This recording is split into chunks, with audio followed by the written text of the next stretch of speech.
요한복음 특강 쉬운 번째 시간입니다. 오늘은 요한복음 11장 17절에서 26절까지 말씀드리도록 하겠습니다. 나는 부활이요 생명이라가 되겠습니다. 지난 시간에는 나사로가 죽었느니라는 제목으로 말씀을 드렸습니다. 주님은 나사로가 죽게 되었다는 기별을 받으셨습니다. 그러나 주님은 나사로가 죽을 때까지 베다니로 가지 않으셨습니다. 제자들은 나사로가 병에서 회복되고 있는 것으로 생각하고 있었습니다. 그러나 주님은 나사로가 이미 죽었다는 것을 알고 계셨습니다. 마르다와 마리아는 주님께 오라비 나사로가 죽었음을 알리는 두 번째 소식은 전하지 않았습니다. 오히려 주님께서는 내가 너희를 위하여 거기에 있지 아니한 것으로 나는 기뻐하니 너희로 하여금 믿게 하려는 의도니라고 말씀하십니다. 주님이 나사로 곁에 계셨다면 나사로는 죽지 않았을 것입니다. 주님은 생명의 통치자이시기 때문입니다.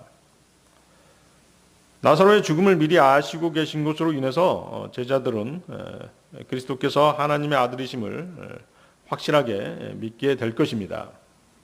뿐만 아니라 주님께서 그를 다시 살려내심으로써 그분의 영광을 다시 한번 더 높이 드러내실 것입니다. 이것을 본 제자들은 그들의 믿음이 한결 더 단단해질 것입니다.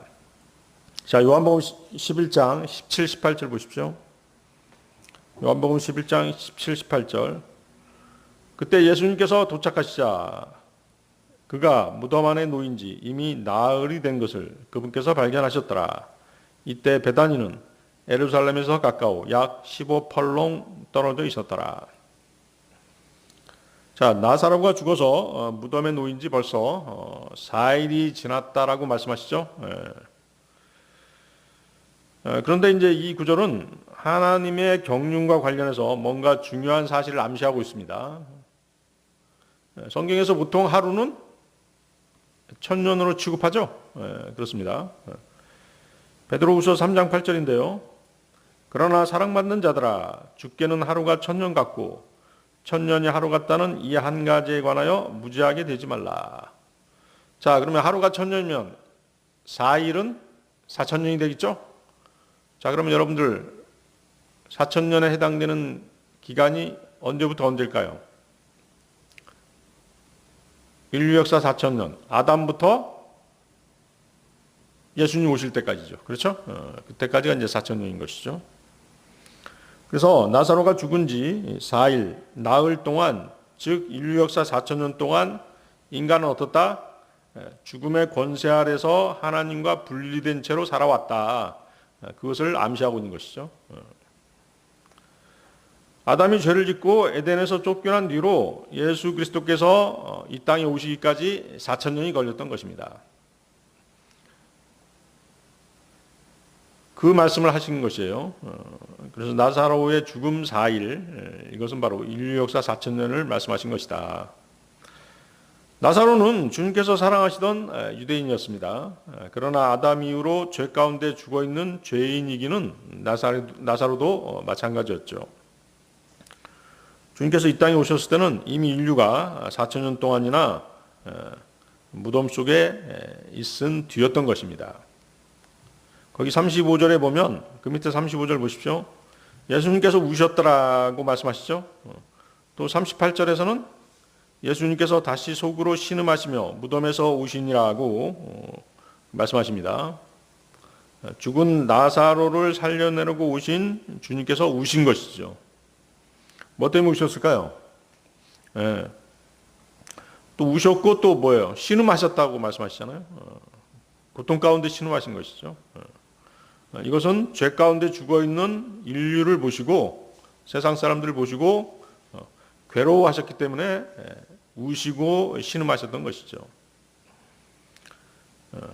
그래서 주님께서는 그들을 다시 살려내시고자 이 땅에 오신 것입니다.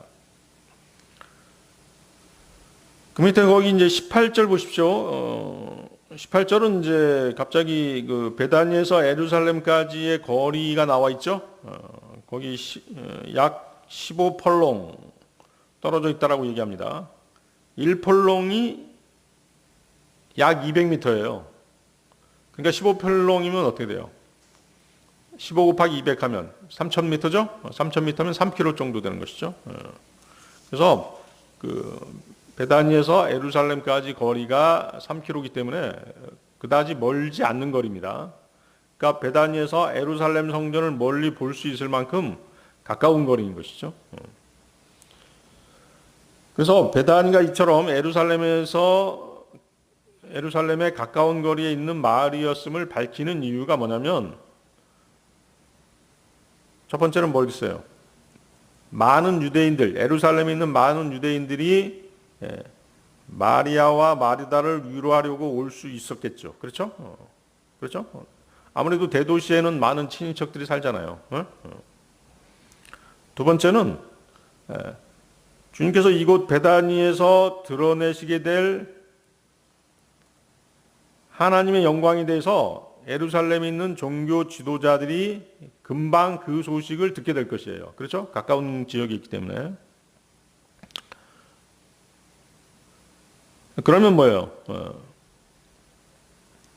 주님이 나사로를 살리게 되면, 죽은 나사로를 살리게 되면 그것에 대한 즉각적인 반응이 나타날 것이죠. 그렇죠? 유대 종교 지도자들은 예수님이 어떤 분인지 알지 못한다라고 그렇게 얘기하면서 그분을 깔보고 무시하는 태도를 보여왔었죠. 그리고 예수님을 붙잡아서 종교 재판에 넘기려고 하기까지 했잖아요.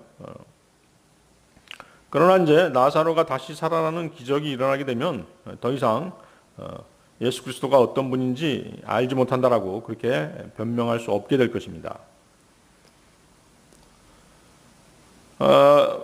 또 베다니에서 이렇게 예루살렘까지의 거리가 나타나 있는 이유는 세 번째, 주님께서 어때요?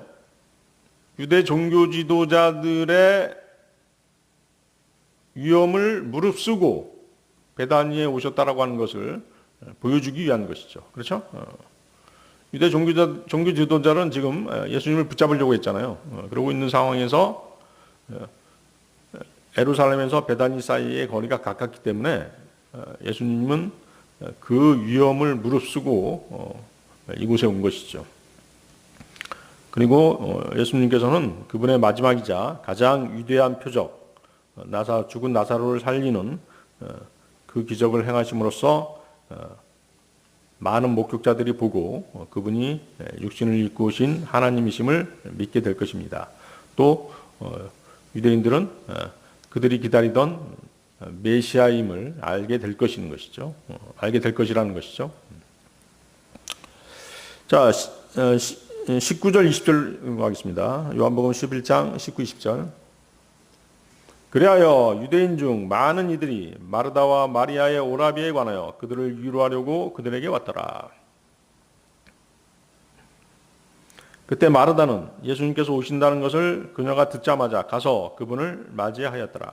그러나 마리아는 집안에 계속 앉아 있었더라. 마르다하고 마리아의 성격이 드러나고 있죠. 자, 안타깝게도 조문을 온 많은 유대인은 나사로의 그 유족들에게 진정한 위로자는 되지 못했습니다. 요한복음 11장 37절이 이 사실을 증거하고 있죠. 그 밑에 37절 보십시오. 그리고 그들 중 일부가 말하기를 눈먼 자의 두 눈을 열어주었던 이 사람이 바로 이 사람은 죽지 않게 할 수 없었는가 하였더라. 조문을 온 사람들은 분명히 그리스도께서 기적을 행하시는 분임을 잘 알고 있었습니다. 그러나 그분이 하나님의 영광을 나타내시는 분이시며 육신을 입고 오신 하나님이심에 대해서는 깨닫지 못하고 있었던 것입니다.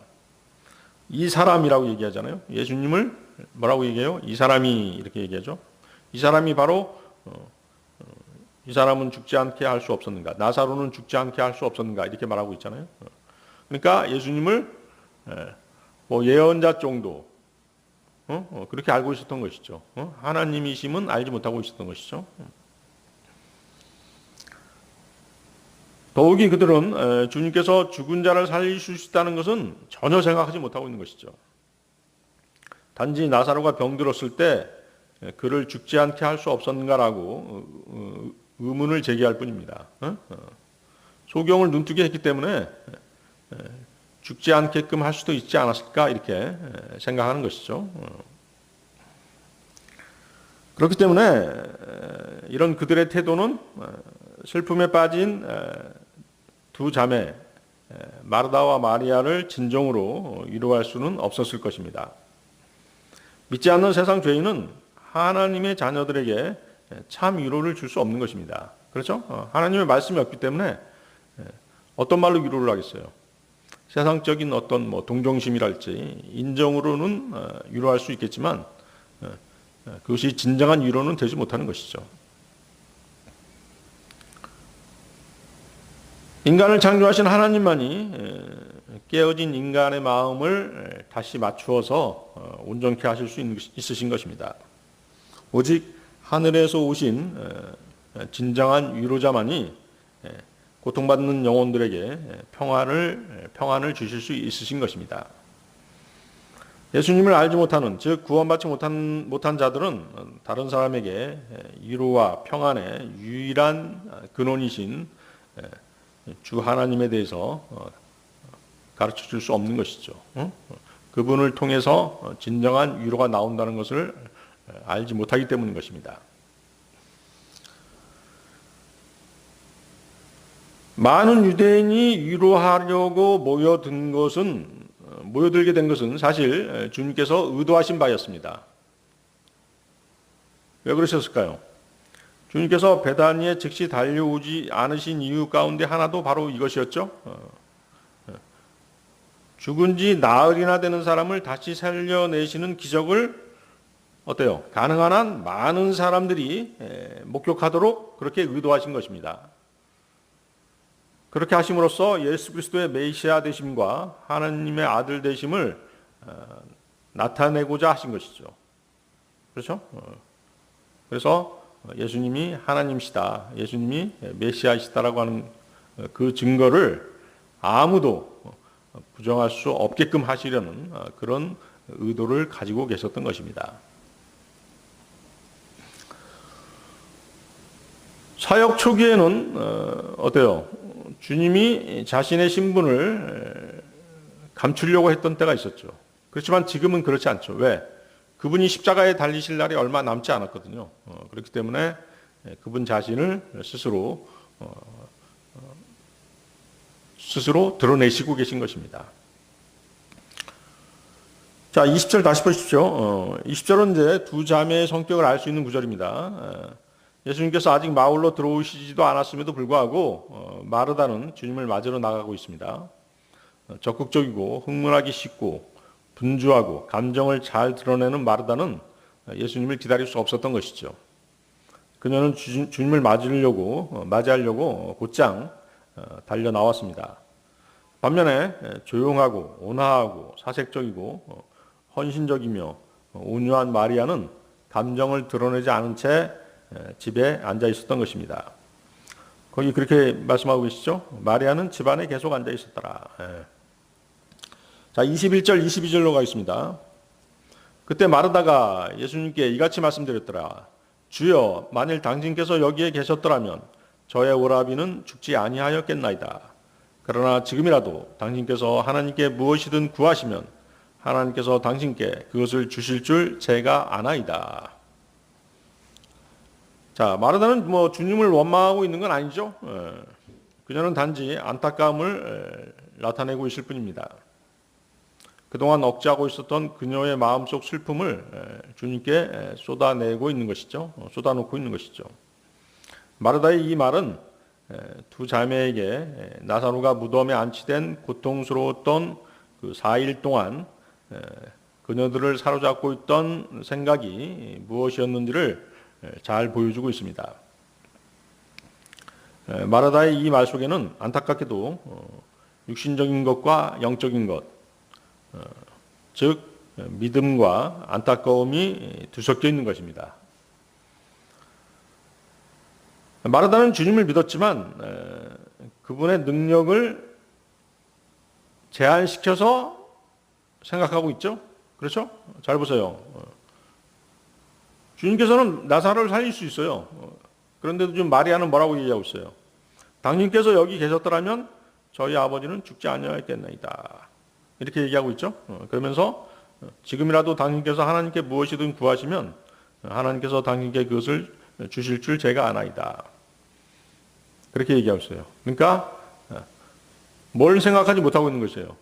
예수님께서 나사로를 살릴 줄은 생각하지 못하고 있는 것이죠. 전혀 생각하지 못하고 있는 것이에요.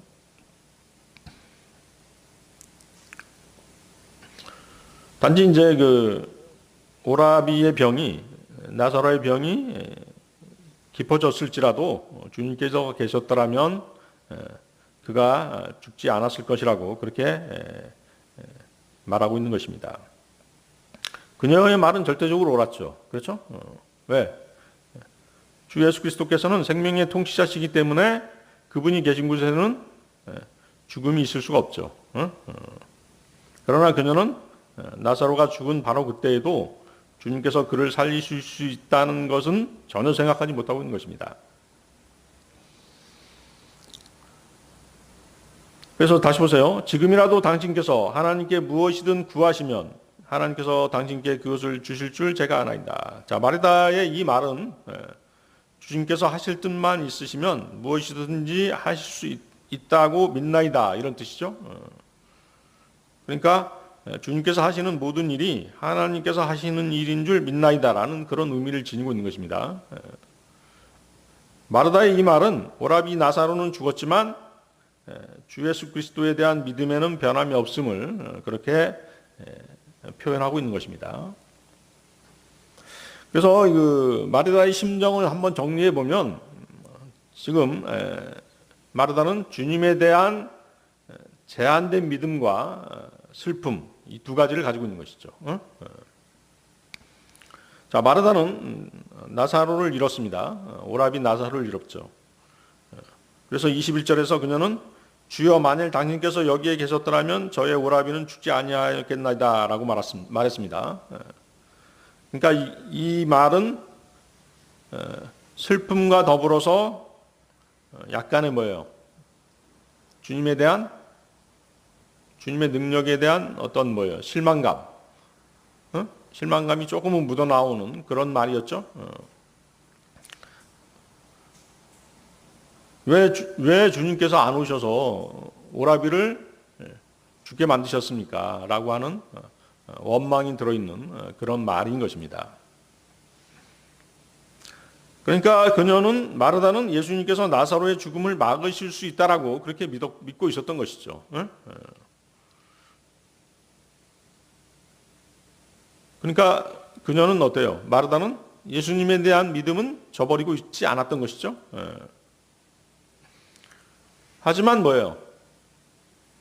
시간과 상황에 얽매여 있죠. 그렇죠? 하나님께서 전능하신 분인데 시간이나 장소 이런 거에 구애받지 않으시잖아요. 멀리서도 뭐예요? 나사로야 일어나라 그러면 나사로를 살려낼 수 있으신 것이잖아요. 근데 마르다는 거기까지는 생각하지 못하고 있다는 것이죠.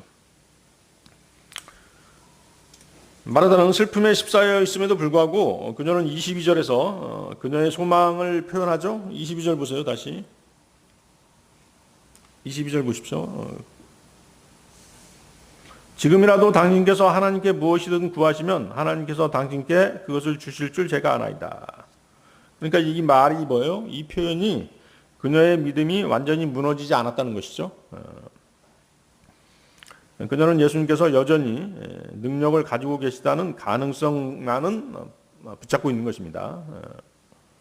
그녀는 예수님을 믿지만 그분의 하나님으로서의 능력에 대한 이해는 어때요? 완전하진 않는 것이죠. 완전하지 않고 점점점 뭐예요? 믿음이 성장 중에 있다. 이렇게 말할 수 있는 것이죠. 예수님께서 23절에서 너의 오라비가 다시 일어나리라고 말씀하셨을 때 마르다가 뭐라고 얘기해요? 마르다는 예수님의 이 말씀을 듣고 즉각적인 부활의 기적이 아니라 마지막 날의 부활을 가리키는 것으로 이해하고 있잖아요. 그렇죠?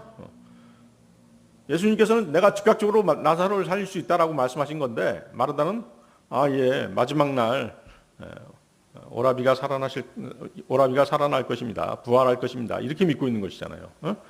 그만큼의 믿음. 주님의 말씀과 마르다의 믿음과는 뭐예요?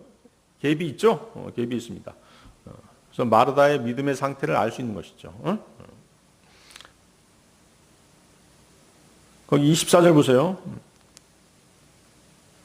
24절이죠. 23절이 아니라 24절이죠. 23절 맞군요. 23절, 24절. 같이 보십시오.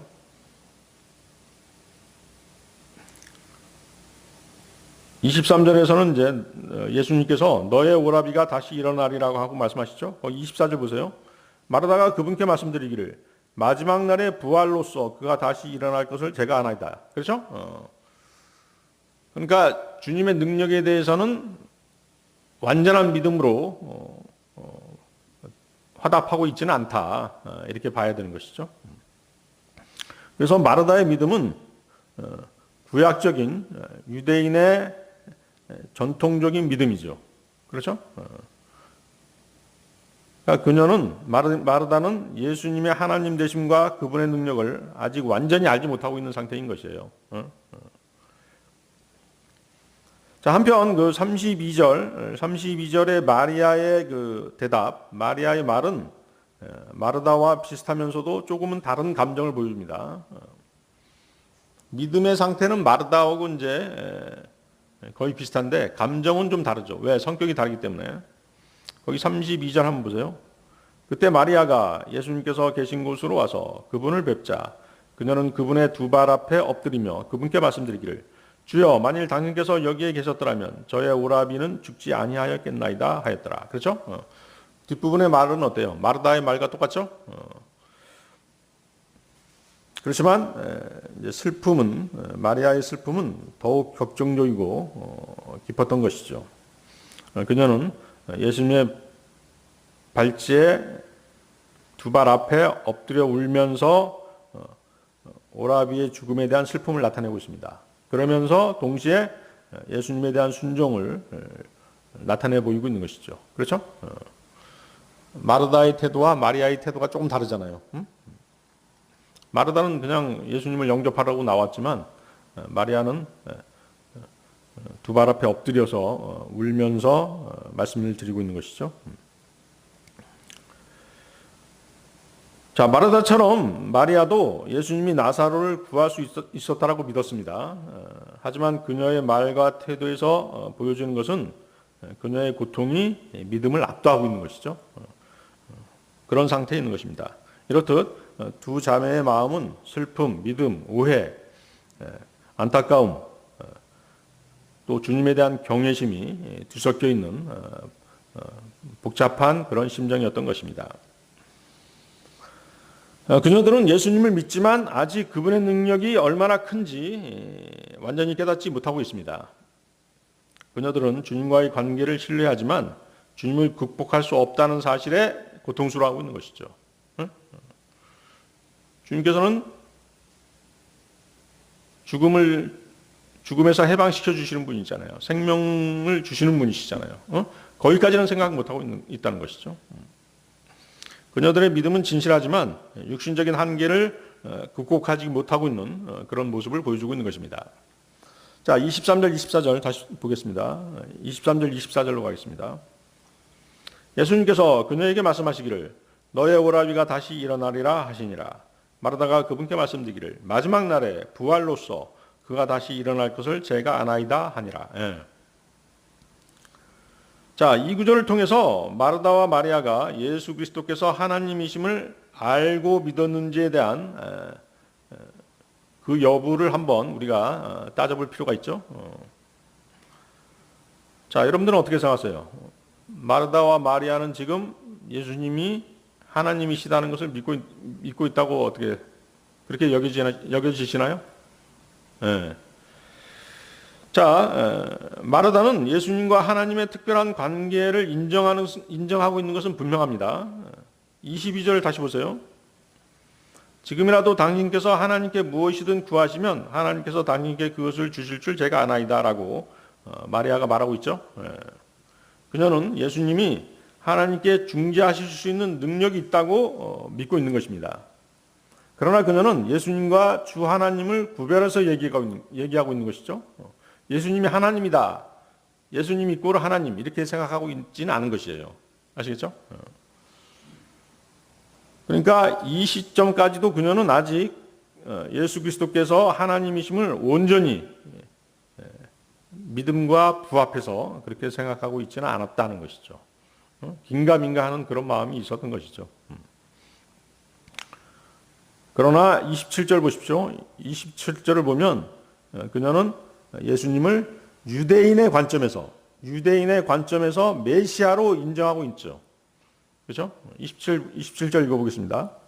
그녀가 그분께 말씀드리기를 예 주여 저는 당신께서 그리스도 곧 하나님의 아들이시오 세상 속으로 오기로 한 분이심을 믿나이다 하니라.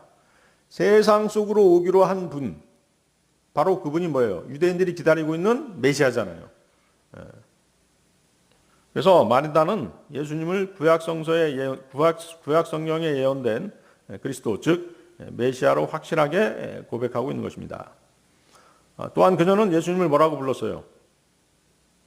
거기 보세요. 27절 보세요. 하나님의 아들 이렇게 부르고 있잖아요. 하나님의 아들이라고 한 혼칙은 또 뭐예요? 사실은 뭐예요? 마르다가 의식하고 있었는지 또는 의식하고 있지 못했는지는 모르겠어요. 그렇지만 하나님의 아들이라고 불렀다라고 하는 것은 뭐예요? 예수님을 또 뭐라고 생각하고 있는 거야? 하나님으로, 성경적으로 봤을 때는 하나님으로 생각하고 있는 것이죠. 응? 자, 여러분들 여기 잡고 요한복음 5장 18절 한번 보세요. 여기 잡고 요한복음 5장 18절. 왜냐하면 이 내용이 왜 중요하냐면 다음 구절들을 우리가 이제 해석하자고 한다면 마르다와 마리아가 예수님을 하나님으로 믿고 있었는지가 굉장히 중요하잖아요. 그렇죠? 자, 요한복음 5장 18절. 그러므로 유대인들이 더욱 그분을 죽이려고 하였으니 그분께서 안식일을 어기셨을 뿐만 아니라 하나님이 자신의 아버지라고도 말씀하심으로써 자신을 하나님과 동등하게 여겼기 때문이라.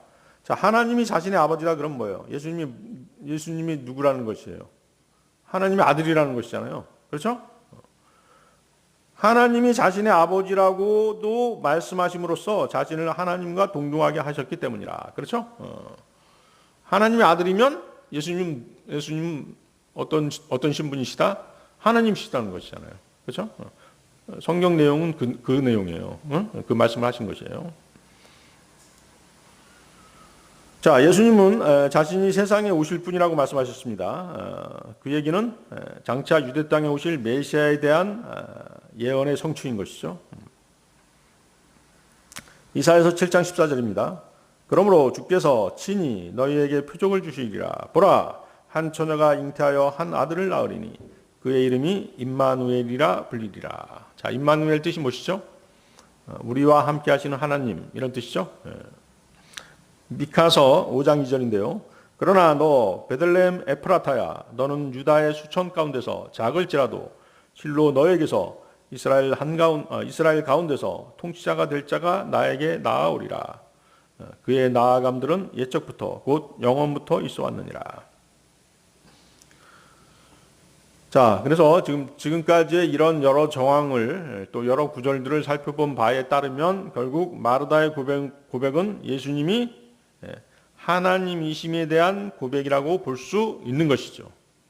그렇죠? 특히 그 도마와 그 베드로의 고백과 비교해 보면 더욱 그렇습니다. 자, 도마는 어떤 고백을 했죠? 요한복음 20장 28절인데요. 도마가 그분께 대답하여 말씀드리기를 나의 주 곧 나의 하나님이여 하였더라. 그렇죠? 아주 직접적인 고백이죠. 예수님이 하나님이시다는 사실에 대한 아주 직접적인 고백입니다. 마태복음 16장 16절에서도 그러자 시몬 베드로가 대답하여 말씀드리기를 당신께서는 그리스도시요 살아계신 하나님의 아들이시니이다 하였더라. 자, 하나님의 아들이면 하나님이시잖아요. 그렇죠? 그러니까 주, 하나님의 아들 이런 표현은 다 뭐다? 하나님이시라고 하는 표현이에요. 그래서 마르다와 마리아의 진술에서 주, 하나님의 아들, 또 메시아 이런 표현이 나왔다라고 하는 것은 그녀들이 예수님을 누구로? 하나님으로 생각하고 있다. 믿고 있다. 우리는 그렇게 봐야 되는 것입니다. 단지 그녀는 예수님의 능력에 대해서는 알지 못하고 있는 부분이 있죠? 예수님의 능력에 대해서 알지 못하는 부분이 뭐예요? 아까 얘기했다시피 그것은 라사로를 다시 살리실 수 있다라고 하는 그 능력만큼은 믿지 못하고 있는 것이죠. 아시죠? 예수님을 하나님으로 믿고는 있지만 그 능력에 있어서 자신의 오라비인 라사로를 다시 부활시킬 것이라고 하는 그 능력은 믿지 못하고 있다. 우리는 그렇게 생각해야 되는 것입니다. 자, 거기 요한복음 11장 32절에서 그 32절 보십시오. 32절에서의 마리아의 진술은 그녀 역시 예수님이 하나님이심을 인정하는 그런 믿음을 가지고 있음을 알 수 있습니다. 32절 먼저 보겠습니다. 그때 마리아가 예수님께서 계신 곳으로 와서 그분을 뵙자 그녀는 그분의 두 발 앞에 엎드리며 그분께 말씀드리기를 주여 만일 당신께서 여기에 계셨더라면 저의 오라비는 죽지 아니하였겠나이다 하였더라. 그렇죠? 그녀는 예수님을 뭐라고 부르고 있어요? 주여라고 부르고 있잖아요. 그래서 예수님을 주여라고 부르면서 예수님의 권능, 즉 메시아로서의 권세와 능력에 대한 믿음을 보여주고 있는 것이죠. 그리고 그녀가 예수님의 발 앞에 엎드린 것은 주님에 대한 깊은 존경심의 표시입니다. 그래서 마리아는 마르다처럼 직접적인 믿음의 고백을 하지 않았지만 그녀의 행동과 말은 강한 믿음과 경외심을 나타내 보여주고 있는 것입니다. 예수님을 하나님으로 경배하고 있음을 알 수 있는 것이죠. 따라서 마리아와 마르다는 예수님이 그리스도시며 하나님의 아들이라고 분명히 믿었던 것입니다. 주여라는 말은 예수님의 하나님 되심과 관련된 그런 칭호인 것입니다. 마리아와 마르다는 그 삼위일체 교리를 완전히 이해하고 있지는 않습니다. 단지 이제 그녀의 고백은 예수님의 하나님 되심에 대한 그런 믿음을 보여주고 있는 것입니다. 따라서 그녀들은 예수님을 유대인의 메시아이실 뿐 아니라 육신을 입고 오신 하나님으로 이해하고 있다라고 우리는 생각해야 되는 것입니다. 자, 다시 그 요한복음 11장 23절 24절 다시 보십시오. 자, 23절 24절을 통해서 마르다가 오해하고 있는 것 두 가지를 알 수 있죠? 그렇죠? 두 가지. 그 하나가 뭐예요? 너의 오라비가 다시 일어나리라고 하신 말씀이 마지막 날에 있게 될 전면적인 부활의 때를 의미하는 것으로 오해하고 있죠. 그렇죠? 또 하나는 지금 자기 눈앞에 계신 분이 하나님이심을 인정하면서도 그분께서 죽은 오라비를 당장 살려주실 수 있음을 거기까지는 믿고 있지 않는 것이죠.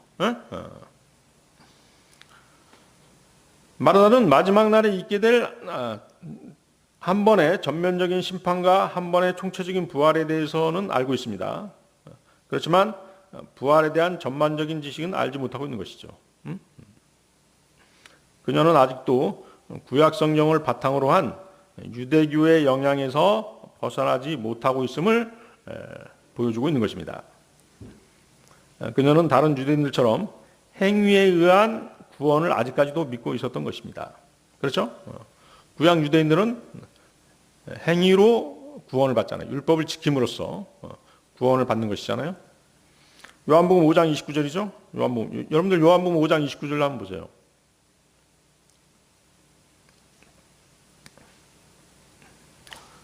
자, 거기 바로 이제 이거에 대해서 교리를 잘못 가르치고 있는 그런 사람들이 있잖아요. 그런 목사들이 있어요. 킹제임스 성경을 사용하면서도 잘못된 교리를 가르치고 있는 그런 사람들이 있는 것입니다. 요한복음 5장 29절 보세요. 그래야면 그들이 밖으로 나오리니 선을 행한 자들은 생명의 부활에 이르고 악을 행한 자들은 영벌의 심판의 부활에 이르리라. 행한 자들이라고 나오잖아요. 행한 자들. 그렇죠? 그러니까 유대인들은 뭘 해요?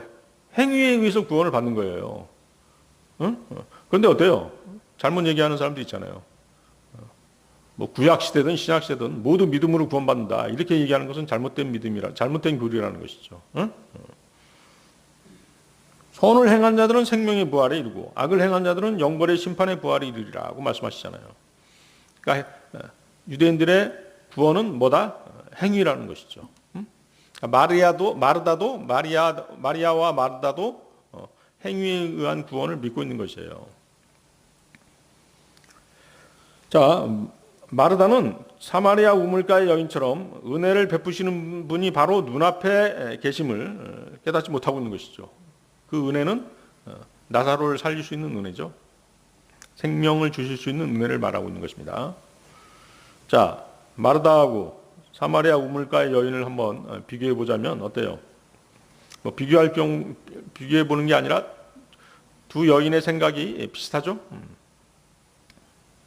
당장 주님께서 베풀어 주실 수 있으신 은혜를 언제? 먼 미래에 일어날 것이다. 이렇게 생각하고 있는 것이에요.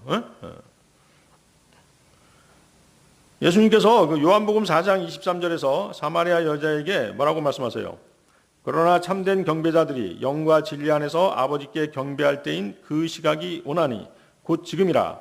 이는 아버지께서 자신에게 경배하는 그러한 자들을 찾으시기 때문이라고 말씀하시자 사마리아 여인이 뭐라고 얘기합니까? 그리스도라 불리시는 메시아가 오시는 것을 제가 아나이다. 그분께서 오시면 친히 모든 것들을 우리에게 알려주실 것이니이다 라고 대답하죠. 그러니까 뭐예요? 당장 눈앞에 예수님이 계시는데도 불구하고 예수님이 메시아로 오셨음에도 불구하고 먼 미래에 그분이 오시면 그분께서 우리에게 알려주실 것이다. 그렇게 얘기하고 있는 것이죠. 마르다도 마찬가지죠. 마르다도 마찬가지예요. 너의 오라비가 다시 일어나리라고 말씀하시자 그녀는 마지막 날로 얘기하죠. 마지막 날의 부활로서 그가 다시 일어날 것을 제가 아나이다 라고 대답하죠. 그녀들은 지금 겪고 있는 시련과 고통에 대해서 지금 당장 공급되어지는 위로와 능력을 받아들이는 것보다 먼 훗날 장래의 일로 믿는 것이 훨씬 마음의 부담이 적었기 때문인 것이죠. 그렇죠? 왜? 지금 당장 믿었다가 어때요? 지금 당장 믿었다가 만약에 나사로가 살아나지 않는다면 많이 실망하겠죠? 그런 어떤 믿음이 완전하지는 않았다는 것이죠. 그렇지만 믿음이라고 하는 건 뭐예요? 믿음이라고 하는 것은 예수님이 곧 부활이요 생명이심에 대한 현재 시점에서의 자기 의지죠. 지금 당장 믿어야 되는 것이에요. 마르다는 미래의 부활이라고 하는 소망을 말했지만 예수님께서는 현재 지니고 계신 부활과 생명의 능력을 말씀하셨잖아요. 근데 마리아는 그 능력을 온전히 자기 믿음으로 부합하지 못했던 것이죠. 예수님께서는 부활이 단순한 기적이 아니라 그분 안에 있는 그분의 생명의 능력임을 깨닫도록 마리아를 일깨워 주신 것입니다.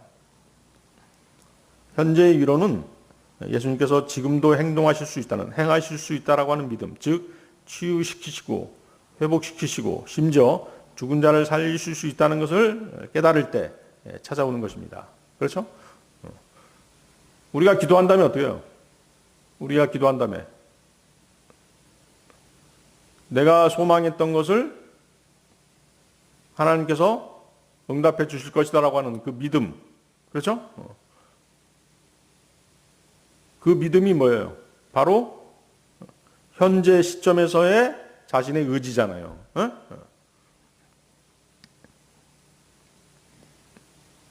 근데 아직 뭐 어때요? 마르다는 그런 믿음이 없었던 것이죠.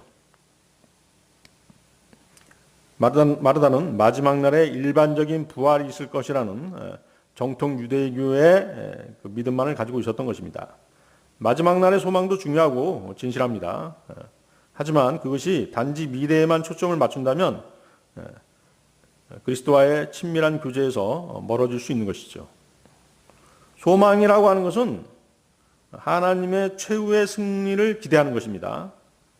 하지만 현재의 믿음은 예수 그리스도를 믿는 믿음을 통해서 그 미래의 소망을 현재로 끌어오는 것이죠.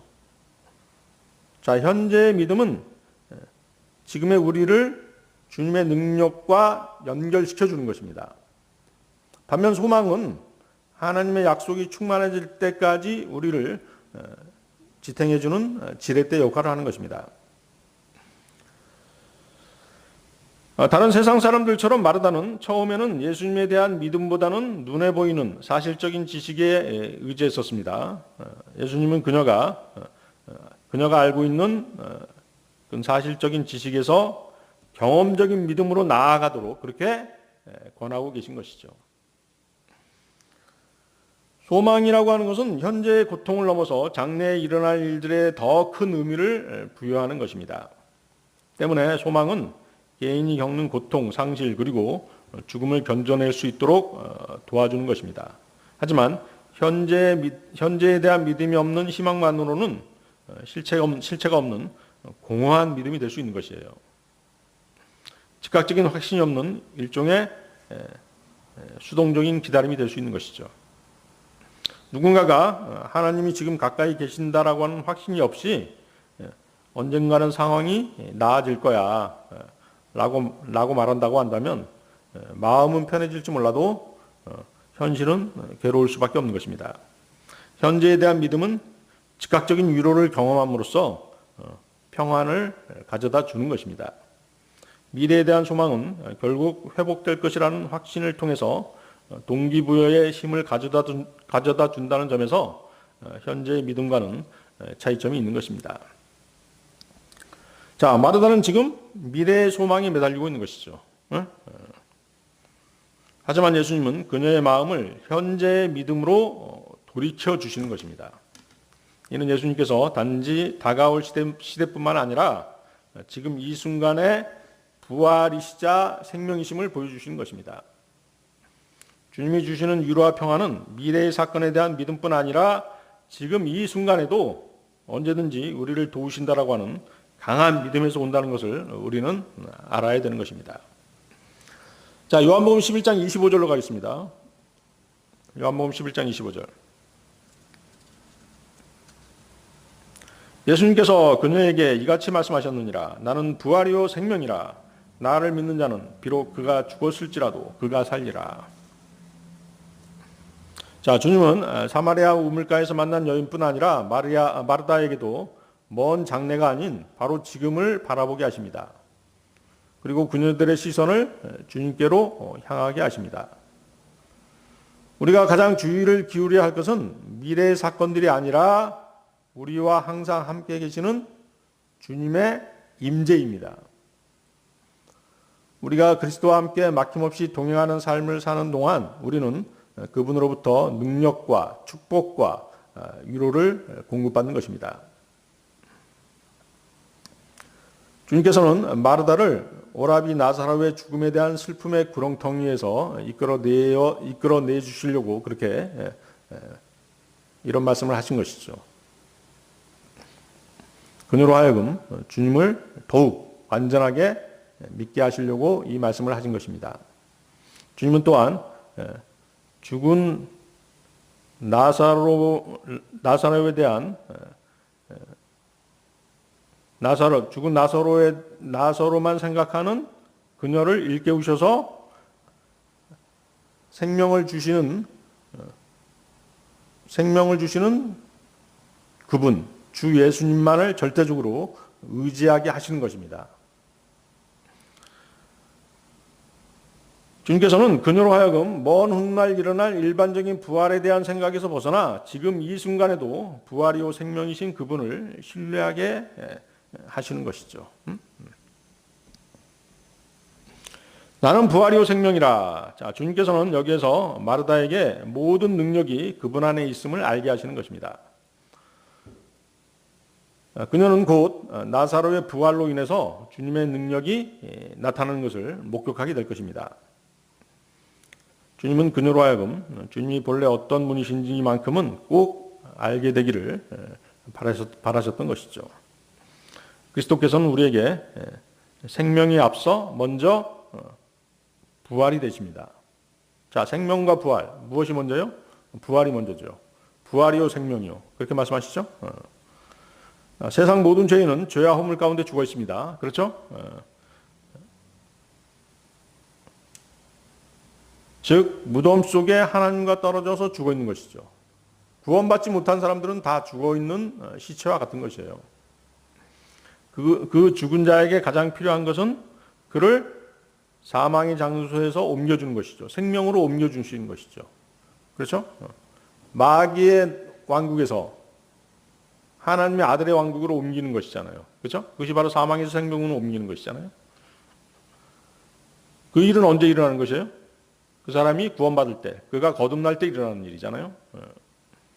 그래서 거듭남이라고 하는 것은 사망에서 생명으로 옮겨지는 것이죠. 요한복음 5장 24절 말씀입니다.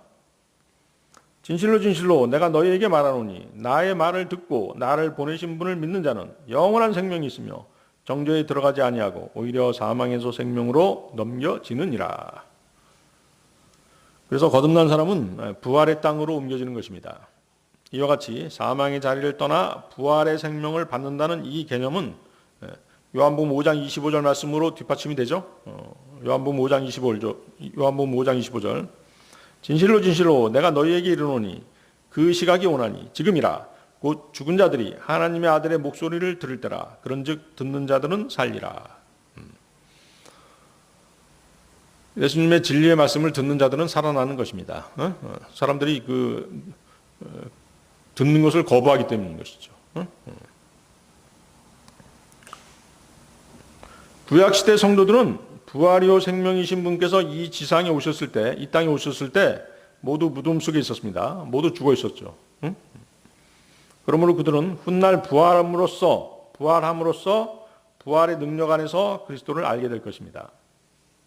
그러나 예수님 당시 팔레스틴 땅에 있었던 성도들, 그들은 어때요? 그들은 그때 당시 오셨던 예수님이 하나님이심을 알게 됐죠? 그렇죠? 언제 알게 됐어요? 주님께서 십자가에 돌아가신 후 부활을 통해서, 그분의 부활을 통해서 비로소 그분이 하나님이시고 생명 되시는 분이심을 알게 된 것이죠. 그렇죠? 또 어때요? 주님께서 부활하신 후에 제자들에게 성령을 나눠주셨잖아요. 그렇죠? 성령을 받으라고 말씀하시잖아요. 그 내용이 어디 나와요? 요한복음 20장 22절에 나오죠? 요한복음 20장 22절. 그리고 그분께서 이것을 말씀하신 후에 친히 그들에게 숨을 내쉬셨으며 그들에게 이같이 말씀하시느니라. 너희는 성령을 받으라. 그래서 예언적인 순서도 부활이 먼저고 생명은 나중입니다. 주 예수님께서 장차 공중재림하실 때 그분의 백성은 두 개의 큰 무리로 나뉩니다. 한 무리는 무덤 속에 잠들어 있는 자들입니다. 다른 무리는 지상에 살고 있는 사람들이죠. 잠들어 있는 성도들이 부활할 필요가 있는 것처럼 살아있는 성도들은 변화될 필요가 있는 것이죠. 어떻게 변화되는 것이에요? 주님과 같은 몸으로 변화되는 것이죠. 그러므로 그리스도께서 한 무리에게는 부활이 되시고 다른 한 무리에게는 생명이 되시는 것입니다. 데살로니가전서 4장 16, 17절. 이는 주께서 환호와 천사장의 음성과 하나님의 나팔 소리와 함께 하늘로부터 친히 내려오실 것이기 때문이라. 그리하면 그리스도 안에서 죽은 자들이 먼저 살아나리라. 그 다음에 살아서 남아있는 우리도 구름들 속으로 그들과 함께 붙들려 올라가 공중에서 주를 만나리라. 그래야 우리가 언제나 주와 함께 있으리라. 고린도전서 15장 51절 53절에서도 보라 내가 너희에게 한 신비를 제시하노라. 우리가 모두 잠잘 것은 아니요 오히려 우리가 모두 변화되리니 순간적으로 눈 깜짝할 때 마지막 나팔 소리에 그러하리라. 이는 그 나팔이 소리를 낼 것이요 죽은 자들이 썩을 수 없는 몸으로 일으켜질 것이며 우리가 변화될 것이기 때문이라. 이는 이 썩을 수 있는 몸이 반드시 썩지 아니함을 입을 것이요 이 죽을 수밖에 없는 몸이 반드시 불멸을 입을 것이기 때문이라. 그렇죠? 예.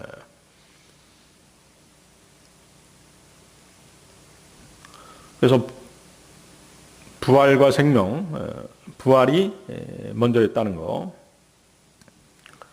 로마서 8장 11절도 아직 무덤에 들어가지 않은 성도들의 이러한 변화에 대해서 말씀하고 계시죠. 그래서 부활과 생명, 이것을 좀 구분해서 말씀하고 계신 것이에요.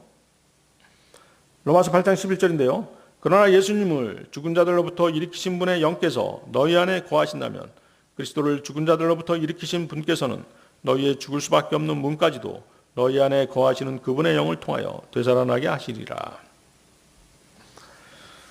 자, 다시 요한복음 11장 25절 그 후반부 보십시오. 요한복음 11장 25절 후반부. 나를 믿는 자는 비록 그가 죽었을지라도 그가 살리라. 자, 이 구절은 어때요? 구원받지 않은 사람들에게는 해당 사항이 없죠? 믿는 자들에게만 해당되는 그런 구절입니다. 믿지 않는 자들의 부활은 생명으로의 부활이 아니라 어떤 부활이에요? 영원한 형벌을 받게 될 둘째 사망으로의 부활이죠. 다니엘서 12장 2절이죠. 그리고 땅의 진토 가운데 잠자는 자들의 많은 수가 깨어나리니 얼마는 영원한 생명에 이르고 얼마는 수치와 영원한 모멸에 이르리라. 요한복음 5장 29절에도 아까 읽었었죠? 요한복음 5장 29절. 선을 행한 자들은 생명의 부활에 이르고 악을 행한 자들은 영벌의 심판의 부활에 이르리라. 계시록 20장 12, 15절입니다. 계시록 20장 12, 15절. 그러고 나서 내가 죽은 자들이 작은 자 큰 자 할 것 없이 하나님 앞에 서 있는 것을 보았는데 책들이 펼쳐졌더라. 그리고 또 다른 책이 펼쳐졌는데 그것은 생명책이라. 그리하여 죽은 자들이 자신들의 행위들에 따라 책들 안에 기록된 그것들대로 심판을 받았더라. 그리고 바다가 그 안에 있던 죽은 자들을 내어 주었고 사망과 지옥도 그것들 안에 있던 죽은 자들을 넘겨 주었더라. 그러자 그들 각인이 자신들의 행위들에 따라 심판을 받았더라. 그리고 사망과 지옥도 불의 호수 속에 던져졌더라. 이것이 둘째 사망이라. 그리고 누구든지 생명책 안에 기록된 것이 발견되지 않은 자는 불의 호수 속에 던져졌더라. 예. 자, 주님을 믿고 죽은 성도들은 지금 무덤 속에 잠들어 있습니다. 이들은 주님께서 재림하실 때 휴거될 첫 부류의 사람들인 것이죠. 마지막 날의 전면적인 부활 이전에 주님께서 공중 재림하실 때 그리스도 안에서 잠든 사람들이 다시 새 몸을 입고 살아나는 부활이 있다라고 하는 것을 여기서 일깨워 주고 계신 것입니다. 백보자 심판 직전 마지막 전면적인 부활 때에는 구원받지 못하고 죽은 자들이 부활하는 것이죠. 그리고 최후의 백보자 심판 때에 서서 영원한 지옥행의 선고를 받게 되는 것입니다. 자, 그 마르다의 그 대답을 통해서 우리가 알 수 있는 게 뭐예요? 모든 정통 유대인들은 어떤 부활을 믿고 있는 것이에요? 어떤 부활을 믿고 있습니까? 죽은 자들의 부활을 믿고 있죠. 죽은 자들의 부활을 믿고 있죠. 마르다가 믿은 부활도 죽은 자들의 부활이었죠. 그러나 그들 중 누구도 어떤 부활? 죽은 자들로부터의 부활은 믿고 있지 않았죠. 죽은 자들의 부활과 죽은 자들로부터의 부활이 다르죠.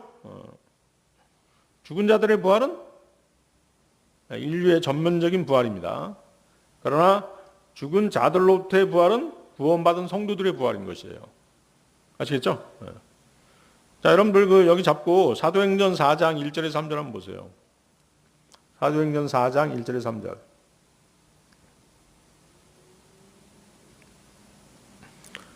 유대인들은 죽은 자들의 부활만을 믿고 있었다는 것을 알 수 있습니다.